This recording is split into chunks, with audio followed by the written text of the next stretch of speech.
பறவைங்களோட கிராமத்துல வெயில் காலம் முடிஞ்சு மழைக்காலம் அதோட தாக்கத்தை காட்டுற நேரம் வந்துருச்சு. ஆகாயத்துல இருக்கிற மேகங்கள் எல்லாம் அடர்ந்த கருமேகமா மாறி பகலை ராத்திரி மாதிரி தான் இருந்துச்சு.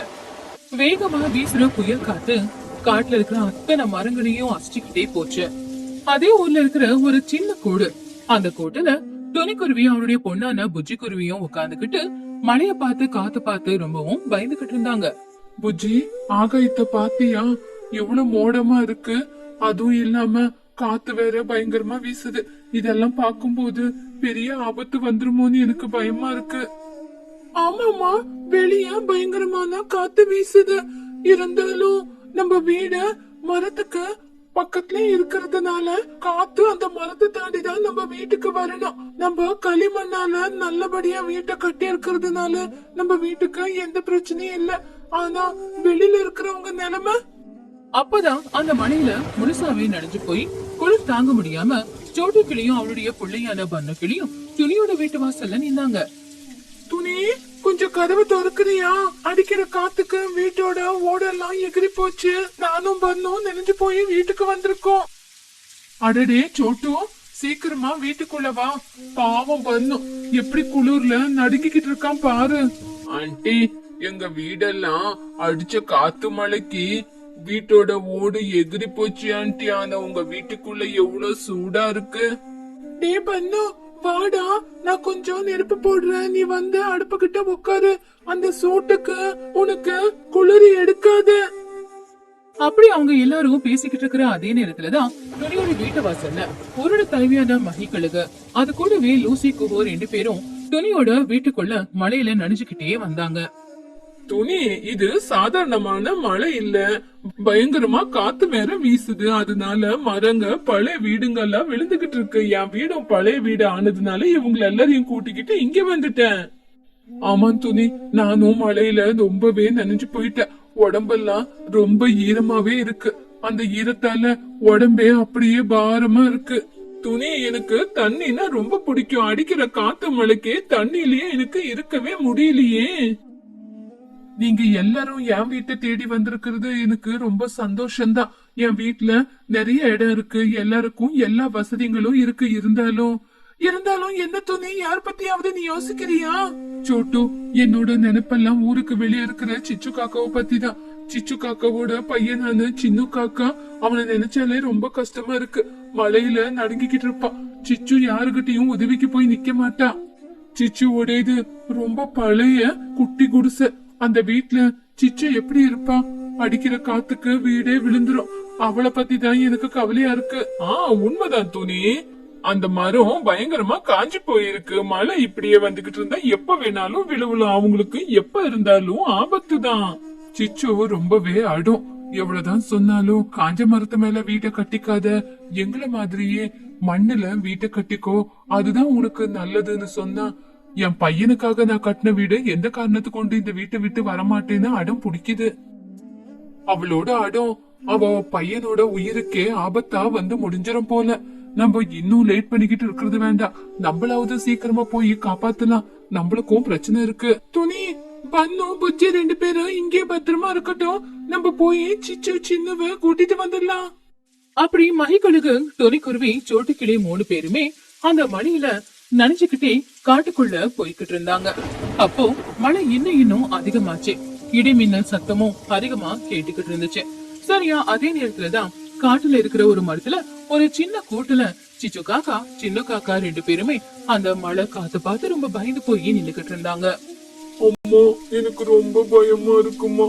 இந்த மரம் காத்துக்கு ரொம்ப ஆடுது. நம்ம குடிசை எங்க விழுந்துரும் அப்படின்னு எனக்கு ரொம்ப பயமா இருக்குமா. இங்க பாருப்பா சின்ன, பயப்படாத, அம்மா இருக்கல, உன்னை பத்திரமா புடிச்சுக்குவேன். நம்ம வீடு ஒண்ணும் ஆவாதுப்பா. இந்த வானராயர் நம்மள ஒண்ணுமே பண்ண மாட்டாரு. இந்த வீட்டை உனக்காக நான் கஷ்டப்பட்டு கட்டினது. ஏழைங்களுக்கு இந்த மாதிரி சொத்து தான் பெருசு. அப்பதான் அங்க வந்த துணிக்குருவி ரொம்ப சத்தமா, சிச்சு, சிச்சு, இன்னும் மரத்து மேலேயே இருக்காதடி, வந்துடுது கீழே. அந்த மரம் முறியற மாதிரி இருக்கு. எங்க கூட சின்னவ கூட்டிக்கிட்டு வந்துரு. அப்போ சிச்சு காக்கா மழையில நனைஞ்சுக்கிட்டு கண்ணுல கண்ணீரோட, துணி, சோட்டு, மகி, நீங்க எல்லாம் எதுக்காக வரப்போனீங்க? மழையில உங்களுக்கும் பிரச்சனை. நான் இந்த வீட்டை விட்டுட்டு என் பையனை கூட்டிட்டு வர மாட்டேன். இந்த வீடு என்னோட உயிர். ஐயோ சிச்சு, அடம் பிடிக்காத. அந்த மரமே முறிஞ்சு விழுவுற மாதிரி இருக்கு. தயவு செஞ்சு அடம் பிடிக்காத. எங்க பேச்ச கேளு. குழந்தைய கூட்டிக்கிட்டு தயவு செஞ்சு எங்க கூடயே வந்துரு. இங்க பாருங்க, என் புருஷன் செத்ததுக்கு அப்புறம் இந்த வீடும் என் பையன் தான் எனக்கு பெரிய சொத்து. இந்த வீடை விட்டுட்டு நான் வரவே மாட்டேன். யாரு வீட்லயும் போய் இருக்கணும்ன்ற அவசியம் எனக்கு இல்ல. நான் நினைச்சா எப்படி வேணாலும் வாழ்ந்துக்குவேன். இந்த வீட்டை விட்டுட்டு நான் செத்தாலும் வர மாட்டேன். சிச்சு, உயிரை விட பெரிய சொத்து வேற எதுவுமே இல்ல. ஃப்ரெண்ட்ஸ் எல்லாம் இவ்வளவு தூரம் கூப்பிடும் போது அடம் பிடிச்சுக்கிட்டு இருக்கு. ஏன் உன்னோட திமிரு? இதுதான் உன்னோட ஏழைத்தனம். உனக்காவது இல்லனாலும் உன் பையன் சின்னுக்காகயாவது கீழே வா. சின்னும் அழுதுகிட்டே, அம்மா ஆண்டி, உங்க இவ்வளவு தூரம் சொல்றாங்க, உங்க பேச்சு கேளுங்கம்மா, வாங்கம்மா. சோட்டு ஆண்டி கூப்பிடுறாங்க. நம்ம துணி ஆண்டி வீட்டுக்கு கிளம்பி போலாம், வாங்க. இங்க பாரு துணி, எல்லாரும் இங்க இருந்து போங்க. எதுக்காக எங்களை காப்பாத்த இவ்வளவு தூரம் வந்திருக்கீங்க? நாங்க வரமாட்டோம். இந்த வீட்டை விட்டா என் பையனுக்குன்னு சொத்து எதுவுமே இல்ல. மத்தவங்க தயல வாழ வேண்டிய அவசியம் என் பையனுக்கு இல்ல. அப்போ துணி கண்ணுல கண்ணீரோட, சிச்சு, அப்படி சொல்லாத சிச்சு. உன்னை இங்க விட்டுட்டு போறதுக்காக நாங்க வரல. உயிர் போனாலும் உன் கூட தான் போனோம்னு வந்திருக்கோம். ஃப்ரெண்ட்ஸ் கிட்ட உதவி கேட்க ஏன் பின்னாடி முன்னாடி பாக்குற? அத நீ ஏன் கேவலமா நினைக்கிற? இது உன்னோட உரிமை. இங்க பாரு, காத்து வேற அதிகமாகுது. சீக்கிரமா குழந்தைய கூட்டிக்கிட்டு கீழே வந்துடுறேன். சரியா அதே நேரத்துலதான் ஒரு பெரிய இடி வந்து விழுந்துச்சு. அந்த இடி சத்தத்துக்கு அந்த ஆலமரத்தோட அஸ்திவாரமே அசைஞ்சது. சிச்சுவோட வீடு இருக்கிற அந்த கிளையும் உடைஞ்சு கீழே விழுந்துருச்சு. உடனே அந்த கூடை ஒரு பக்கமா சாய ஆரம்பிச்சுது. சின்னும் பயத்துல கத்த ஆரம்பிச்சான். அம்மா, அம்மா, நான் கீழே விழுவுறேம்மா. அப்போ சிச்சு காக்காவும் சத்தமா, ஐயோ என் புள்ள, என் வீடு, என் பையனை யாராவது காப்பாத்துங்க. துணி, சோட்டு, சீக்கிரமா கீழே போங்க. இத பாத்துக்கிட்டு இருந்த துணி, மகி, சோட்டு எல்லாருமே மரத்துக்கு கீழே போய் நின்னு மேல இருந்து கீழே விழுற சின்ன சிச்சுக்கு எந்த அடியும் படாத அளவுக்கு பத்திரமா பிடிச்சிட்டாங்க. ஆனா அந்த காத்துல அந்த வீடு மொத்தமா இடிச்சு போய் தண்ணியில அடிச்சுக்கிட்டு போயிடுச்சு. இப்ப பாவம் எல்லாரும் மழையில நனைச்சுக்கிட்டு இருந்தாங்க. ஐயோ, என்னோட வீடு தண்ணிலேயே கலந்து போச்சு. என் பையனுக்குன்னு கட்டி வச்சிருந்த ஒரே ஒரு வீடு. இனிமே என் பையனுக்கு நான் என்ன பண்ண போறேன்? துணி சிச்சு காக்காவை கட்டி பிடிச்சு, சிச்சு, கவலைப்படாத. இங்க பாரு, உன் சின்னுக்கு எதுவும் ஆகல. அவன் பத்திரமா இருக்கான்ல. சரி வா, எல்லாரும் என் வீட்டுக்கு போலாம். ஆமா சிச்சு, நம்ம இங்க இருக்கிறது நல்லது இல்ல. மழை வேற அதிகமாயிக்கிட்டே இருக்கு. சரி வாங்க, எல்லாரும் துணி வீட்டுக்கு போலாம். எல்லாரும் அவங்க உயிரை காப்பாத்திக்கிட்டு வேக வேகமா ஆலமரத்தோட பொந்தல இருந்த துணியோட வீட்டுக்குள்ள வந்தாங்க. அது மண் வீடு அப்படிங்கறதுனால வெளியில காத்து மழை எவ்வளவுதான் அடிச்சாலும் வீட்டுக்குள்ள அந்த குளிர் கொஞ்சம் கூட இல்ல. சொல்ல போன துணியோட வீட்டுக்குள்ள ரொம்ப கதகதப்பா இருந்துச்சு. அப்போ சிச்சு துணி ரெண்டு பேருமே வந்ததை பார்த்து எல்லா பறவைகளும் ரொம்பவும் சந்தோஷப்பட்டாங்க. டே சின்ன, உனக்கு ஒண்ணு ஆகல? சரி வா, இந்த இடம் சூடா இருக்கு, இங்க வந்து படுத்துக்கோ. ஆமாண்ட சின்ன, எங்களோட வீடு கூட விழுந்து போச்சு. இனிமே நம்ம எல்லாரும் இதே இடத்துல விளையாடலாம். அப்போ சின்னும், எனக்கு ரொம்ப குளிர் எடுக்குது. என் கண்ணு முன்னாடியே எங்க வீடு விழுந்து போச்சு. துணி உடனே காட்டுல கிடைக்கிற புதினா அப்புறம் மிளகு எல்லாத்தையுமே இடிச்சு போட்டு ஒரு கஷாயம் செஞ்சு சிச்சுவுக்கும் சின்னுவுக்கும் குடிக்க கொடுத்தா. சிச்சு, சூடு ஆறுறதுக்குள்ள சீக்கிரமா இந்த சூப்ப நீயும் குடிச்சிட்டு சின்னுக்கும் கொடு. இத குடிச்சா உடம்புல இருக்கிற குளிரெல்லாம் பறந்து போயிடும். அப்போ சிச்சுவும் அந்த கஷாயத்தை குடிச்சுக்கிட்டு கண்ணுல கண்ணீரோட தான் புள்ளிய பார்த்து, துணி, நான் உன் வீட்டுல சேஃபா தான் இருக்கேன். ஆனா என் மனசு முழுக்க அந்த தண்ணில தான் வீட்டோடயே அடிச்சுக்கிட்டு போயிடுச்சு. நான் எப்பவுமே என் குடிசையிலேயே என்னோட கஷ்டத்தை எல்லாம் மறைச்சு வச்சிருப்பேன். ஆனா இன்னைக்கு அந்த குடிசை வீடு தண்ணியில அடிச்சுக்கிட்டு போயிருச்சு. என் பையனுக்குன்னு இன்னும் என்ன இருக்கு? அப்போ லூசிபுரா சிச்சுவோட தோல்ல கைய போட்டுக்கிட்டு, ஏன் சிச்சு இப்படி பேசுற? நண்பர்களுக்கு மத்தியில பாரங்கிற வார்த்தை எங்க இருந்து வந்துச்சு? கஷ்டம் வந்தப்போ கண்ணீரை தொடிக்க கூட இல்லாம இருக்காங்கல்ல, அதுதான் உண்மையான ஏழகுணம். ஆனா உனக்கு பிரச்சனைன்னு வந்தப்போ உன் கூட இருந்து உனக்கு உதவி செய்ய நாங்க எல்லாரும் இருக்கோம்.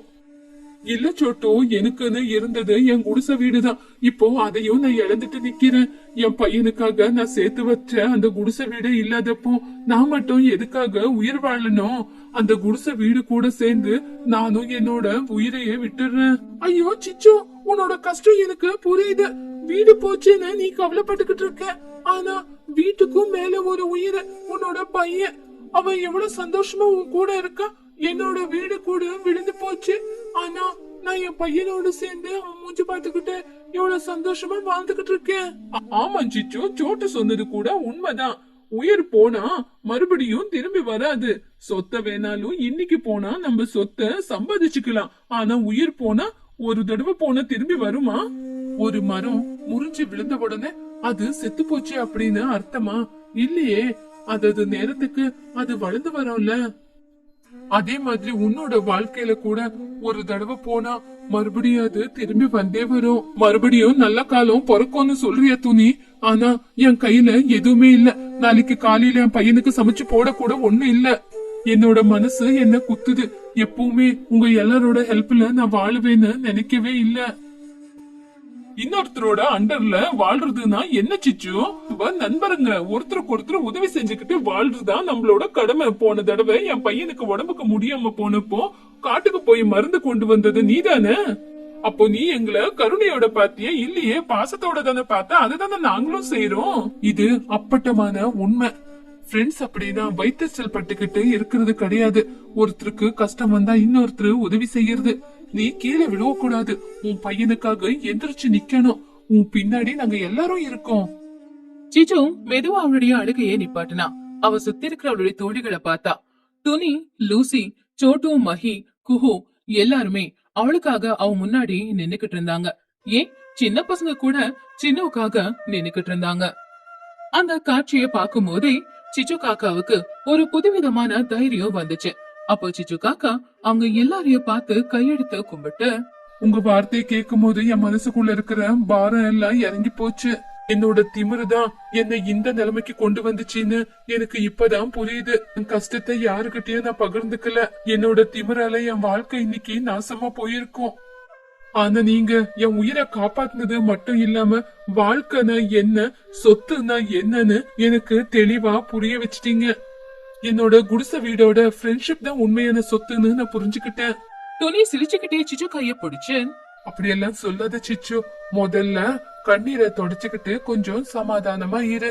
இந்த மழை எல்லாம் முடியற வரைக்கும் நம்ம எல்லாரும் ஒரே வீட்டுல தான் இருக்க போறோம்.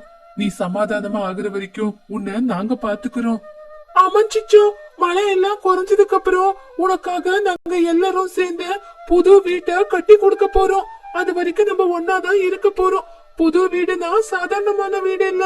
காட்டுல இருந்து காஞ்ச புல்லுங்களை கொண்டு வந்து அழகா குடிசைய போட்டு அற்புதமான வீட்டை கட்ட போறோம். ஆமா சிச்சு, நம்ம எல்லாரும் ஒரே இடத்துலதான் இருக்கோம். அந்த புது வீட்டை நம்ம ரொம்ப அழகா பூவாலேயே கட்டி அலங்காரம் செய்யலாம். இனிமே நீ புது வாழ்க்கைய ஆரம்பிக்க போற. உனக்காக நாங்க இருக்கோம். சிச்சு காக்காவோட முகத்துல இப்பதான் சின்னதா சிரிப்பு வந்துச்சு. சிச்சு காக்கா ரொம்பவும் தெளிவா தைரியமா ரொம்ப சந்தோஷமா, இந்த மாதிரி ஒரு ஃப்ரெண்ட்ஸ் கிடைக்க நான் ரொம்பவே கொடுத்து வச்சிருக்கணும். நீங்க கட்டி கொடுக்கற அந்த வீடுக்கு ஏழைத்தனம் இருக்காது, நல்ல ஃப்ரெண்ட்ஷிப் மட்டும் தான் இருக்கும். அப்போ சின்னம், அம்மா நம்ம புது வீட்டுல இருக்கிறோமா, இந்த வீடு காத்துக்கு விழுந்துராதே. அப்போ சிச்சு சின்ன கிட்ட, இல்லப்பா, அந்த வீடு வெறும் மண்ணால மட்டும் இல்ல, என் ஃப்ரெண்ட்ஸோட ஃப்ரெண்ட்ஷிப்பால கட்டுறது. அது எப்பவுமே விழுந்து போகாது. எல்லாரும் அன்போட ஒருத்தங்கள ஒருத்தங்க பாத்துக்கிட்டாங்க. வெளியில காத்து மழை இன்னும் நிக்கவே இல்ல. அது பயங்கரமா அதோட ஆட்டத்தை போட்டுக்கிட்டு தான் இருந்துச்சு. ஆனா துணியோட வீட்டுக்குள்ள அதுக்கான பாதிப்பு எதுவுமே இல்ல. எல்லாருமே ஒருத்தங்களுக்கு ஒருத்தங்க துணையா சந்தோஷமா இருந்தாங்க. வெளியில மழை எவ்வளவுதான் அதிகமானாலும் அவங்க யார் மனசுக்குள்ளயும் எந்த ஒரு பதட்டமும் சங்கடமும் இல்ல. ஏன்னா நமக்காக எல்லாரும் இருக்காங்க அப்படிங்கிற தைரியம். அப்படியே காலையில விடிஞ்சது. இப்போ மழை நின்னு போச்சு. ஆகாயமும் ரொம்ப அமைதியா தான் இருந்துச்சு. ஆனா இன்னும் பேஞ்ச மழைக்கான குளிர் மட்டும் அங்க இருந்து போகவே இல்ல. அப்பதான் சிச்சு, துணி, சோட்டு 3 பேருமே வீட்டை விட்டு வெளியில வந்தாங்க. எல்லாரும் சிச்சுவோட வீட்டை பார்த்தா அது முழுசாவே கீழே விழுந்து போயிடுச்சு. பாத்தியா சிச்சு, நீ இருந்த வீடு மரமும் எப்படி விழுந்து கிடக்குது. இயற்கைய நம்ம சாதாரணமா யோசிக்கவே கூடாது. அப்போ சிச்சு காக்கா துணிய பார்த்து, இல்ல துணி, என் வீடு விழுந்து போச்சுன்னு இப்ப என் மனசுக்குள்ள எந்த கவலையும் இல்ல. என்னோட கவலை, என்னோட திமிரு எல்லாமே தண்ணிலேயே அடிச்சுக்கிட்டு போயிடுச்சு.